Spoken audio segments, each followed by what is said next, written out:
नमस्कार। आकाशवाणी से प्रस्तुत है समाचार संध्या।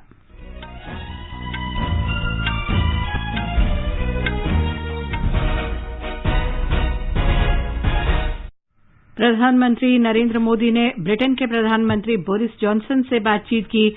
भारत ब्रिटेन एजेंडा 2030 की प्रगति की समीक्षा की। प्रधानमंत्री ने भारतीय अंतरिक्ष संघ का शुभारंभ किया। कहा, आत्मनिर्भर भारत अभियान केवल एक परिकल्पना नहीं बल्कि एक सुविचारित, सुनियोजित, एकीकृत आर्थिक कार्यनीति है। प्रधानमंत्री कल अफगानिस्तान पर G20 नेताओं के शिखर सम्मेलन में वर्चुअल माध्यम से भाग लेंगे। विद्युत मंत्रालय ने बिजली वितरण कंपनियों के लिए त्रैमासिक आधार पर विद्युत लेखा तैयार करना अनिवार्य किया। जम्मू कश्मीर में आतंकवादियों के साथ मुठभेड़ में एक JCO सहित 5 सैनिक शहीद। वर्ष 2021 के लिए अर्थशास्त्र का नोबेल पुरस्कार अमेरिका के 3 अर्थशास्त्रियों को प्राकृतिक प्रयोगों पर उनके कार्यों के लिए दिया जाएगा। और IPL क्रिकेट में रॉयल चैलेंजर्स बेंगलौर और कोलकाता नाइट राइडर्स के बीच मुकाबला शारजाह क्रिकेट स्टेडियम में जारी।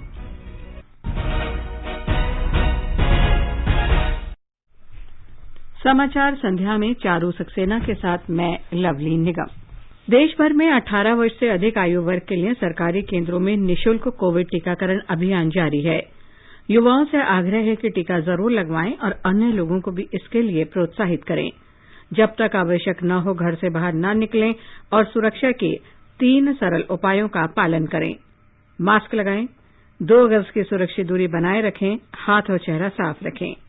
कोविड संबंधी जानकारी और मार्गदर्शन के लिए राष्ट्रीय हेल्पलाइन नंबर 011-2397-8046 और 1075 पर संपर्क करें। और अब समाचार विस्तार से। प्रधानमंत्री नरेंद्र मोदी ने आज ब्रिटेन के प्रधानमंत्री बोरिस जॉनसन के साथ टेलीफोन पर बातचीत की। दोनों नेताओं ने इससे पहले इसी वर्ष हुई वर्चुअल शिखर बैठक से अब तक द्विपक्षीय संबंधों की प्रगति की समीक्षा की।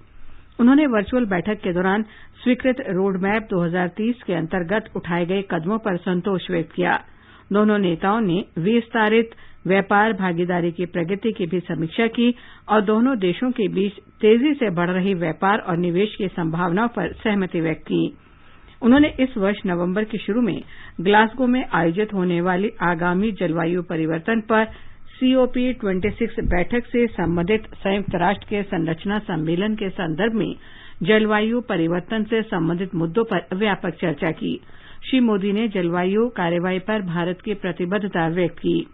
दोनों नेताओं ने क्षेत्रीय घटनाक्रम पर विचारों का आदान प्रदान किया। विशेष रूप से अफगानिस्तान की स्थिति पर भी चर्चा की गई। इस संदर्भ में उग्रवाद और आतंकवाद तथा मानवाधिकार, महिलाओं और अल्पसंख्यकों के अधिकारों के बारे में मुद्दों पर साझा अंतर्राष्ट्रीय दृष्टिकोण विकसित करने की आवश्यकता पर सहमति व्यक्त की गई। प्रधानमंत्री नरेंद्र मोदी ने कहा है कि भारत को ये सुनिश्चित करना होगा कि 21वीं सदी में अंतरिक्ष क्षेत्र दुनिया को एकजुट करने में अहम भूमिका निभा सके। उन्होंने कहा कि भारत उन बहुत कम देशों में से एक है जिनके पास अंतरिक्ष क्षेत्र की समस्त प्रौद्योगिकी उपलब्ध है। आज भारतीय अंतरिक्ष संघ के शुभारंभ के अवसर पर प्रधानमंत्री ने कहा कि अंतरिक्ष क्षेत्र और अंतरिक्ष तकनीक के क्षेत्र में आज भारत में हो रहे बड़े सुधार निर्णय लेने में सक्षम सरकार की वजह से हो रहे हैं।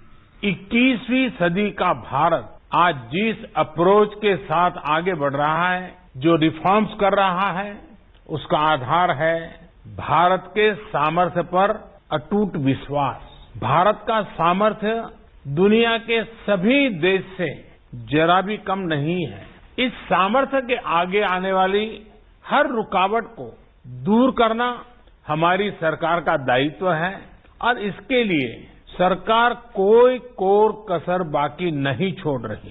स्पेस सेक्टर और स्पेस टेक को लेकर आज भारत में जो बड़े रिफॉर्म्स हो रहे हैं वो इसी की एक कड़ी है। प्रधानमंत्री ने कहा कि अंतरिक्ष सुधारों को लेकर सरकार का दृष्टिकोण 4 विशेष स्तंभों पर आधारित है। जब हम स्पेस रिफॉर्म्स की बात करते हैं तो हमारी अप्रोच 4 पिलर्स पर आधारित है। पहला, प्राइवेट सेक्टर को इनोवेशन की आजादी। दूसरा, सरकार की एनेबलर के रूप में भूमिका। तीसरा, भविष्य के लिए युवाओं को तैयार करना और चौथा, स्पेस सेक्टर को सामान्य मानव की प्रगति के संसाधन के रूप में देखना। इन 4 पिलर्स की बुनियाद अपने आप में असाधारण संभावनाओं के द्वार खोलती है। श्री मोदी ने कहा कि देश आज गतिशील सुधारों को देख रहा है क्योंकि भारत का दृष्टिकोण स्पष्ट है और ये है आत्मनिर्भर भारत। प्रधानमंत्री ने कहा कि ये केवल एक दृष्टिकोण नहीं बल्कि सुविचारित, सुनियोजित और एकीकृत आर्थिक कार्यनीति है जो भारत को वैश्विक विनिर्माण और नवाचार के केंद्र में बदल देगी। ये समाचार हमारी वेबसाइट newsonair.com/hindi और हमारे mobile app news on AIR पर भी उपलब्ध हैं। चलो मिलकर एक शुरुआत करें, चलो एक फैसला आज करें, मास्क नहीं तो टोकेंगे, कोरोना को रोकेंगे, चलो एक इरादा करते हैं, चलो कुछ वादा करते हैं, मास्क नहीं तो टोकेंगे, कोरोना को रोकेंगे। संध्या समाचार में आपका फिर स्वागत है। प्रधानमंत्री नरेंद्र मोदी अफगानिस्तान पर G20 नेताओं के शिखर सम्मेलन में वर्चुअल माध्यम से भाग लेंगे।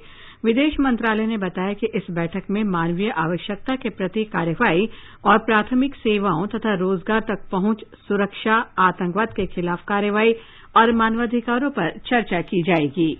प्रधानमंत्री ने इससे पहले अफगानिस्तान पर शंघाई सहयोग परिषद, सामूहिक सुरक्षा संधि संगठन पहुंच शिखर बैठक में भाग लिया था। विदेश मंत्री डॉक्टर एस जयशंकर ने न्यूयॉर्क में संयुक्त राष्ट्र महासभा की बैठक के दौरान अलग से अफगानिस्तान पर G20 देशों के विदेश मंत्रियों की बैठक में भाग लिया था। विद्युत मंत्रालय ने आज विद्युत वितरण कंपनियों पर नियमित अवधि के बाद विद्युत लेखा तैयार कराए जाने का आज्ञा पत्र जारी किया। ऊर्जा कुशलता ब्यूरो ने विद्युत मंत्रालय की अनुमति से इस बारे में ऊर्जा संरक्षण अधिनियम 2001 के प्रावधानों के अंतर्गत विनियम जारी किया।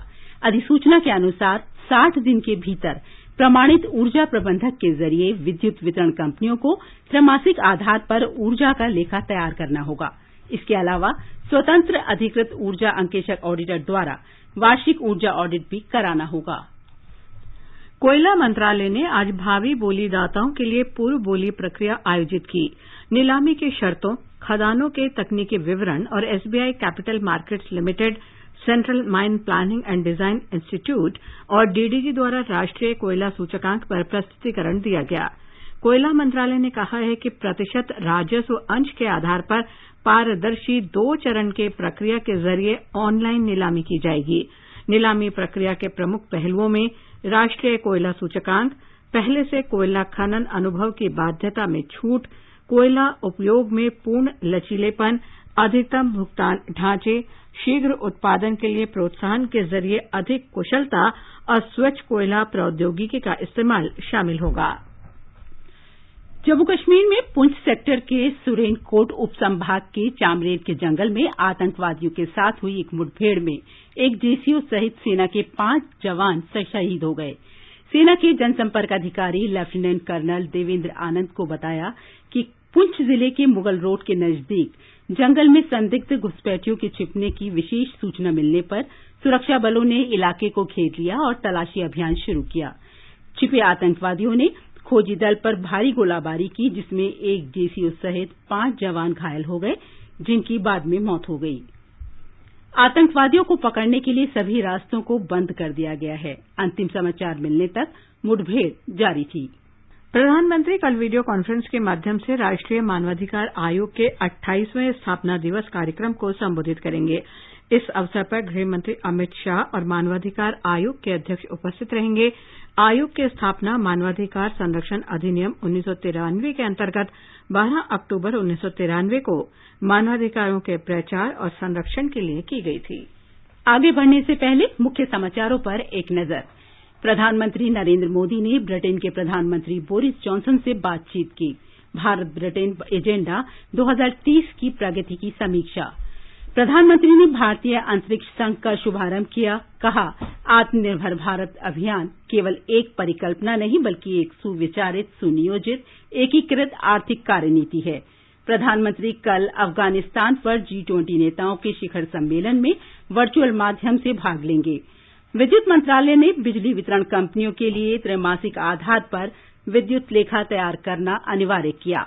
जम्मू कश्मीर में आतंकवादियों के साथ मुठभेड़ में एक JCO सहित 5 सैनिक शहीद। वर्ष 2021 के लिए अर्थशास्त्र का नोबेल पुरस्कार अमेरिका के 3 अर्थशास्त्रियों को प्राकृतिक प्रयोगों पर उनके कार्यों के लिए दिया जाएगा। और IPL क्रिकेट में रॉयल चैलेंजर्स बैंगलोर और कोलकाता नाइट राइडर्स के बीच मुकाबला शारजाह क्रिकेट स्टेडियम में जारी। देश जल्द ही कोविड टीकाकरण में 100 करोड़ के आंकड़े को पार कर लेगा।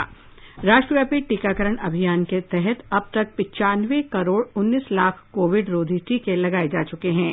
स्वास्थ्य मंत्रालय ने कहा कि कल 46,57,000 से अधिक टीके लगाए गए और इसी दौरान 21,563 मरीज संक्रमण से ठीक हुए। संक्रमण से ठीक होने की दर 98% हो गई है। कल 18,132 नए मरीजों में संक्रमण की पुष्टि हुई। हिमाचल प्रदेश में आज से विद्यालयों में 8वीं से 12वीं कक्षा तक के विद्यार्थियों के लिए नियमित कक्षाएं शुरू हो गई हैं। विद्यालयों में सुबह की प्रार्थना सभा और खेल गतिविधियां नहीं होंगी। अमेरिका में कनाडा के नागरिक डेविड कार्ड, इजरायली अमरीकी जोशुआ एंगरेस्ट और डच अमरीकी गुइडो इम्बेंस को आज श्रम बाजार और प्राकृतिक अनुभवों में अंतर्दृष्टि के लिए अर्थशास्त्र का नोबेल पुरस्कार दिए जाने की घोषणा की गई। नोबेल कमेटी ने एक वक्तव्य में कहा है कि शोधकर्ताओं को श्रम बाजार में नई अंतर्दृष्टि और प्राकृतिक अनुभवों ने कारण और प्रभाव के बारे में क्या निष्कर्ष निकाले जा सकते हैं, ये दिखाने के लिए सम्मानित किया जा रहा है। नोबेल पुरस्कार की आधी राशि कैलिफोर्निया यूनिवर्सिटी में प्रोफेसर कार्ड को श्रम अर्थशास्त्र में उनके महत्वपूर्ण योगदान के लिए दी जाएगी। कार्ड का कार्य न्यूनतम वेतन, अप्रवास और शिक्षा के श्रम बाजार पर प्रभाव पर केंद्रित है। पुरस्कार की शेष आधी राशि मैसाचुसेट्स इंस्टीट्यूट ऑफ टेक्नोलॉजी के प्रोफेसर एंगरेस्ट और स्टैनफोर्ड में प्रोफेसर एम्बेंस को मिलेगी। विदेश मंत्री एस जयशंकर ने कहा है कि किर्गिज गणराज्य के विदेश मंत्री रुसलान कजाकबाएव के साथ उनकी सौहार्दपूर्ण और रचनात्मक बातचीत हुई है। अपने ट्वीट में उन्होंने कहा कि दोनों देश विभिन्न विकास परियोजनाओं के लिए 20 करोड़ अमेरिकी डॉलर की ऋण सुविधा पर सहमत हुए हैं। विदेश मंत्री ने कहा कि दोनों देश उच्च प्रभाव वाली सामुदायिक परियोजनाओं को निष्पादित करने पर भी सहमत हुए हैं। दोनों नेताओं ने भारतीय छात्रों को शीघ्र यात्रा अनुमति दिए जाने और उदार वीजा व्यवस्था की आवश्यकता पर चर्चा की। विदेश मंत्री किर्गिज गणराज्य के राष्ट्रपति से भी मिलेंगे। उत्तर प्रदेश में एक स्थानीय अदालत ने लखीमपुर हिंसा मामले के आरोपी आशीष मिश्र को 3 दिन की पुलिस हिरासत में भेजने के आदेश दिए हैं। 3 अक्टूबर को हुई हिंसा में 8 लोग मारे गए थे। आशीष मिश्र को आज स्थानीय अदालत में पेश किया गया। आशीष को शनिवार की रात गिरफ्तार किया गया था और तभी से वो न्यायिक हिरासत में था। शनिवार को दिन भर की पूछताछ के बाद पुलिस ने आशीष मिश्र को गिरफ्तार किया था। सूचना और प्रसारण मंत्रालय में राज्य मंत्री डॉक्टर एल मुरुगन ने आज आकाशवाणी श्रीनगर का निरीक्षण किया और केंद्र के नवीनीकृत सभागार का लोकार्पण किया। एक समारोह को संबोधित करते हुए श्री मुरुगन ने कहा कि ये सभागार स्थानीय संस्कृति को बढ़ावा देने में आकाशवाणी और दूरदर्शन की आवश्यकताओं को पूरा करेगा। उन्होंने सीमा पार के दुष्प्रचार को रोकने में आकाशवाणी और दूरदर्शन की भूमिका की सराहना की। AIR Srinagar has been playing very important role since last several decades. On one hand, it has acted to provide quality broadcast services to the people of Kashmir. Considering the diverse nature of languages being spoken, regular programs in these languages like Kashmiri, Gujri also broadcasted. This rich culture of Kashmiri, its language, art and tradition have been given a widest possible canvas by our Doordarshan and All India Radio at Srinagar. Doctor L Murugan ने दोपहर बाद श्रीनगर के बाहरी इलाके में डांची गांव में स्थित नेशनल पार्क में फिशरी फार्म का दौरा किया। उन्होंने प्रधानमंत्री मत्स्य संपदा योजना के अंतर्गत श्रीनगर, बडगाम और गादरबल जिलों में फिश तालाब बनाने के लिए चयनित उम्मीदवारों को कार्य आदेश वितरित किया। पूर्वोत्तर सीमांत रेलवे ने कटिहार से गुवाहाटी तक 649 किलोमीटर रूट लाइन के विद्युतीकरण का काम पूरा कर लिया है। रेल मंत्रालय ने कहा है कि इससे देश के सभी बड़े शहर सुचारू इलेक्ट्रिक ट्रैक्शन के माध्यम से गुवाहाटी से जुड़ जाएंगे। भारतीय उद्योग परिसंघ सीआईआई ने एयर इंडिया के निजीकरण के कदम पर बधाई दी है। सीआईआई के महानिदेशक चंद्रजीत बनर्जी ने इस पर प्रतिक्रिया व्यक्त करते हुए कहा कि 8 अक्टूबर को एयर इंडिया के निजीकरण से इतिहास बना है और ये केंद्र सरकार के 2 दशक से अधिक समय के प्रयासों के बाद संभव हुआ है। ये विनिवेश और निजीकरण पर नीतिगत प्रक्रिया का एक महत्वपूर्ण क्षण है। पश्चिम बंगाल में दुर्गा पूजा का उत्सव आज से धार्मिक हर्षोल्लास और उत्साह के साथ शुरू हो गया है। कोलकाता में इस वर्ष ये पूजा नारी सशक्तिकरण के तौर पर मनाई जा रही है। ब्यौरा हमारी संवाददाता से। दुर्गा पूजा बंगाल के लोगों के लिए एक बड़ा उत्सव है। ये अवसर यहाँ के लोगों के लिए सिर्फ एक उत्सव ही नहीं बल्कि बुराई के ऊपर अच्छाई की जीत के रूप में मातृशक्ति पूजा के तौर पर मनाया जाता है।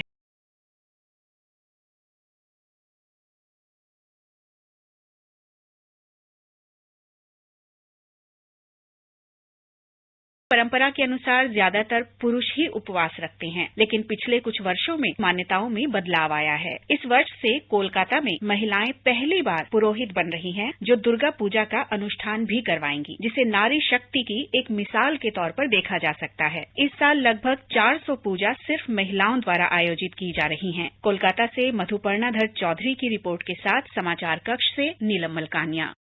आईपीएल क्रिकेट के एलिमिनेटर राउंड में रॉयल चैलेंजर्स बेंगलोर ने कोलकाता नाइट राइडर्स के साथ टॉस जीतकर पहले बल्लेबाजी करने का फैसला किया है।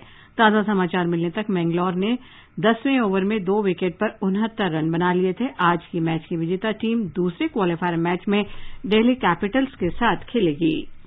आज अंतर्राष्ट्रीय बालिका दिवस है। उपराष्ट्रपति एम वेंकैया नायडू ने इस अवसर पर कहा कि ये सुनिश्चित करने के लिए हर संभव प्रयास करने चाहिए कि लड़कियों को डिजिटल उपकरणों, तकनीक से संबंधित कौशल और नौकरियों तक समान पहुंच और बढ़ने का समान अवसर मिले।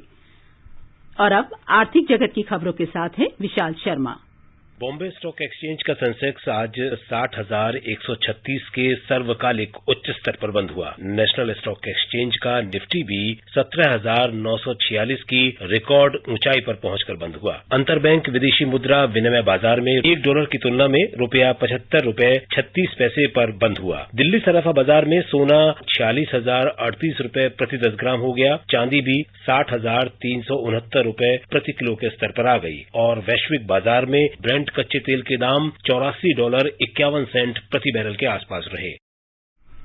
ये समाचार आकाशवाणी से प्रसारित किए जा रहे हैं। ताजा समाचार जानने के लिए आप हमारे Twitter handle AIR news Hindi को फॉलो कर सकते हैं। आजादी के अमृत महोत्सव के अंतर्गत हर मंगलवार स्वतंत्रता संग्राम में अपने प्राण न्यौछावर करने वाली वीरांगनाओं की वीर गाथा कड़ियों में जोड़कर आकाशवाणी लेकर आया है विशेष प्रस्तुति अपराजिता।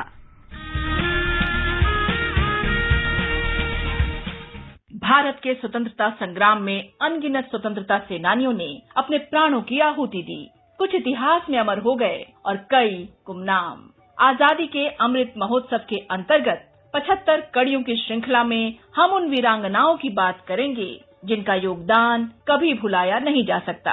प्रत्येक मंगलवार परिक्रमा में सुनिए अपराजिता, देश की वीरांगनाओं को आकाशवाणी का सादर नमन।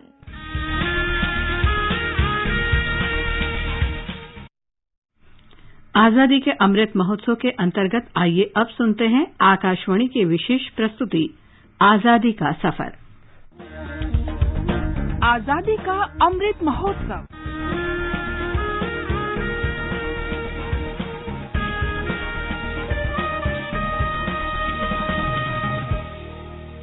आजादी का सफर आकाशवाणी के संग। भारत का शानदार स्वाधीनता संघर्ष आधुनिक विश्व के महानतम संघर्षों में से एक है। आकाशवाणी आपके लिए रोजाना ला रही है इस शानदार संघर्ष की झलक। आज हम बात कर रहे हैं स्वाधीनता सेनानी और सशक्त राजनेता लोकनायक जयप्रकाश नारायण की। उनका जन्म 11 अक्टूबर 1902 को हुआ था। वो जेपी के नाम से लोकप्रिय थे। जेपी ने भूदान और ग्राम दान जैसे समाज सुधार आंदोलन के लिए अहिंसक तरीका अपनाया। उन्होंने 1975 से 1977 के दौरान आपातकाल में लोकतांत्रिक मूल्यों की रक्षा के लिए भी अहिंसा का रास्ता चुना और संपूर्ण क्रांति का नारा दिया। वोट ले ले और उसको हम कह दें कि बस ये जनता की हुकूमत बन गई, लोगों की आजादी न हो, इसको सिविल लिबर्टीज कहते हैं। शहरी आजादियां वो लोगों की न हो, तो चाहे बेसिक डेमोक्रेसी कह लीजिए, पार्लियामेंट्री डेमोक्रेसी कह लीजिए, सोशल डेमोक्रेसी कह लीजिए, पीपुल्स डेमोक्रेसी, वो सब नाम है। स्वतंत्रता आंदोलन के दौरान जयप्रकाश नारायण अहिंसा की विचारधारा पर विश्वास नहीं करते थे। उन्होंने स्वाधीनता आंदोलन के लिए क्रांति का अलग रास्ता चुना और आजाद दस्ता बनाया, जो स्वाधीनता आंदोलन के लिए क्रांतिकारियों का एक समूह था। उनका मानना था कि हिंसा और अहिंसा पर चर्चा बेमानी है और स्वाधीनता आंदोलन के लिए दोनों तरीके अच्छे हैं। हालांकि बाद में वे पक्के गांधीवादी बन गए और समाज सुधार के उद्देश्य से अहिंसक क्रांति के लिए जीवन समर्पित कर दिया, जिसे वे सर्वोदय आंदोलन कहते थे। गांधीवादी विचारधारा पर आधारित जयप्रकाश नारायण के कार्यों ने सिद्ध किया कि गांधीवादी दर्शन वर्तमान संदर्भ में भी प्रासंगिक है। राष्ट्र के प्रति अटूट प्रेम और समर्पण के लिए जेपी को नमन। आज स्वाधीनता सेनानी और आजाद हिंद फौज के कैप्टन अब्बास अली की पुण्यतिथि है। उनका निधन 11 अक्टूबर 2014 को हुआ था।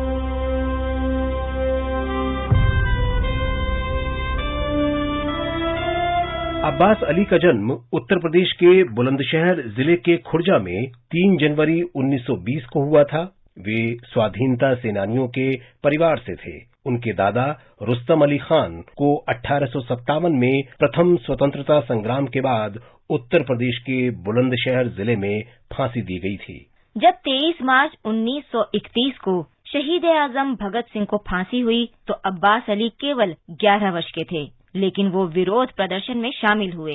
अब्बास अली नौजवान भारत सभा में शामिल हो गए, जिसकी स्थापना भगत सिंह और उनके साथियों ने की थी। बाद में अलीगढ़ मुस्लिम विश्वविद्यालय में पढ़ाई के दौरान वो ऑल इंडिया स्टूडेंट्स फेडरेशन के सदस्य बने। 1939 में वो विद्रोह के इरादे के साथ ब्रिटिश इंडियन आर्मी में भर्ती हो गए। 1945 में जब सुभाष चंद्र बोस ने आजादी का बिगुल बजाया तो अब्बास अली ने ब्रिटिश सेना छोड़ दी और आजाद हिंद फौज में शामिल हो गए। बाद में उन्होंने अराकान यानी म्यांमार के वर्तमान प्रांत रखाइन में ब्रिटिश सेना के साथ लड़ाई लड़ी।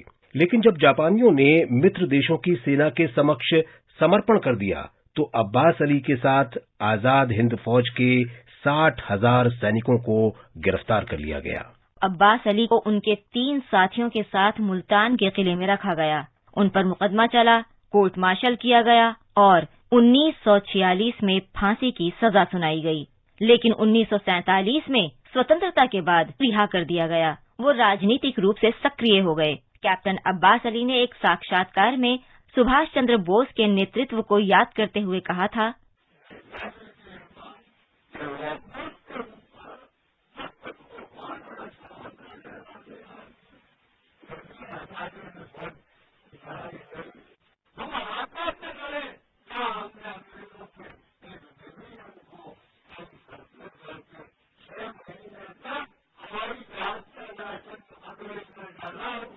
सात वर्ष पहले कैप्टन अब्बास अली का निधन हो गया, लेकिन मातृभूमि के लिए उनका प्रेम आने वाली पीढ़ियों को प्रेरित करता रहेगा। महान राष्ट्रप्रेमी कैप्टन अब्बास अली को नमन। आज बस इतना ही। आजादी का सफर आकाशवाणी के संग। कल फिर मिलेंगे नई कड़ी के साथ।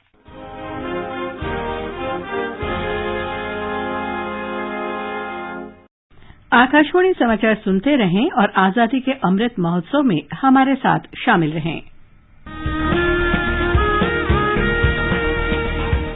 आजादी के 75 वर्षों का पर्व अमृत महोत्सव के पावन अवसर पर आकाशवाणी समाचार लेकर आया है अमृत महोत्सव क्विज। आप भी इस क्विज का हिस्सा बन सकते हैं। हमारे समाचार बुलेटिनों में पूछे गए स्वतंत्रता आंदोलन से जुड़े प्रश्नों का जवाब देकर। आपसे ये सवाल प्रत्येक सोमवार और मंगलवार को सुबह 8 बजे प्रसारित होने वाले बुलेटिन समाचार प्रभात में पूछे जाएंगे। श्रोता ईमेल amritmahotsav@prasarbharati.gov.in पर अपने जवाब भेज सकते हैं। आप अपने जवाब व्हाट्सएप नंबर 8826546262 पर भी भेज सकते हैं। विजेता का चुनाव सही जवाबों में से लकी ड्रॉ के माध्यम से होगा और इसकी घोषणा अगले दिन इसी बुलेटिन में की जाएगी। विजेता को प्रमाण पत्र के साथ एक उपहार भी दिया जाएगा। साथ ही विजेता का नाम हमारे ट्विटर हैंडल पर भी फ्लैश होगा। तो आइए मनाएं आजादी के 75 वर्षों का पर्व अमृत महोत्सव आकाशवाणी समाचार के साथ।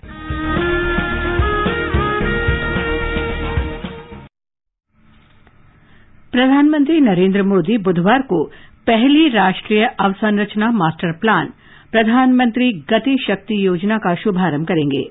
श्री मोदी ने गति शक्ति योजना की घोषणा इस वर्ष स्वतंत्रता दिवस के अवसर पर की थी। गति शक्ति योजना का लक्ष्य 7 मूलभूत ढांचा क्षेत्रों सहित 16 मंत्रालयों को एक मंच पर लाना है ताकि विभिन्न हितधारक मंत्रालयों के बीच परियोजनाएं तैयार करने में समन्वय स्थापित किया जा सके। इससे सही समय पर दोहराव से बचने, कार्यक्रमों को तेजी से मंजूरी देने और खामियां दूर करने के उपाय किए जा सकेंगे। गति शक्ति मंच बेहतर समन्वय के लिए तत्काल सूचना प्रदान करेगा। ये योजना 3 बुनियादी उद्देश्यों को प्राप्त करने पर केंद्रित है। ये हैं वस्तुओं और लोगों की बाधा रहित पहुंच सुनिश्चित करने के लिए बहुआयामी कनेक्टिविटी प्रदान करना, बेहतर ढंग से प्राथमिकताएं तय करना और आयोजना, मानकीकरण तथा मंजूरी संबंधी मुद्दों का समाधान करना। गति शक्ति मास्टर प्लान से रसद लागत में कटौती करने और आपूर्ति श्रृंखलाओं में सुधार लाने में मदद मिलेगी। इससे भारतीय उत्पादों को आर्थिक प्रतिस्पर्धी भी बनाया जा सकेगा।